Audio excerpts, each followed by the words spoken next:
देवेंद्र फडणवीस केंद्रात मंत्री होणार, राज्यात पुन्हा भूकंप होणार। केंद्रीय शिक्षण मंत्री धर्मेंद्र प्रधान यांनी काल राजीनामा दिला। त्याचवेळी मुख्यमंत्री देवेंद्र फडणवीस दिल्लीत गेले होते। त्यावरून विविध चर्चा, तर्कवितर्क सुरू होते। देवेंद्र फडणवीस केंद्रात मंत्री होणार असं बोललं जात होतं, पण मुख्यमंत्री देवेंद्र फडणवीस यांनी या सर्व चर्चांना पूर्णविराम दिला। मी मुंबईत आहे, महाराष्ट्रातच राहणार असं मुख्यमंत्री देवेंद्र फडणवीस यांनी स्पष्टपणे सांगितलं। मागच्या महिन्याभरापासून देवेंद्र फडणवीस दिल्लीत जाणार, तिथं मंत्री होणार अशा चर्चा राजकीय वर्तुळात सुरू आहेत।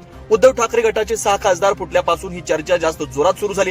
पण आज स्वतः फडणवीस यांनी स्पष्ट केलं की मी महाराष्ट्रातच राहणार। संसदेचं सध्या पावसाळी अधिवेशन सुरू आहे, याच काळात मंत्रिमंडळ विस्तार होईल अशी चर्चा आहे। मोदींच्या मंत्रिमंडळ विस्तारात देवेंद्र फडणवीस यांची वर्णी लागणार असं सतत बोललं जातंय, पण मुख्यमंत्र्यांनी स्वतःच महाराष्ट्रात राहणार असल्याचं सांगितलंय। काल पंढरपूरमध्ये मुख्यमंत्री देवेंद्र फडणवीस यांनी सपत्नीक विठुरायाची पूजा केली, त्यानंतर मीडियाशी संवाद साधला। त्यावेळी सुद्धा देवेंद्र फडणवीस यांना हाच प्रश्न विचारण्यात आलेला। त्यावेळी बोलताना फडणवीस म्हणाले की जे दिलंय ते उत्तम आहे, चित्त नेहमी समाधानी असू द्यावं, जे दिलंय त्यात मी समाधानी आहे याचा पुनरुच्चार करत त्यांनी दिल्लीत जाण्याच्या चर्चांना पूर्णविराम दिला। मुख्यमंत्री देवेंद्र फडणवीस हे महाराष्ट्रातील भाजपचे दिग्गज नेते आहेत। त्यांची संपूर्ण राज्याच्या राजकारणावर पकड आहे।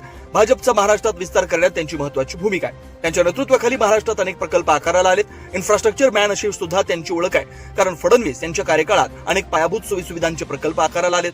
काल धर्मेंद्र प्रधान यांच्या राजीनाम्यामुळे देशातील वातावरण ढवळून निघालं। नीट पेपर फुटी प्रकरणात त्यांना राजीनामा द्यावा लागला।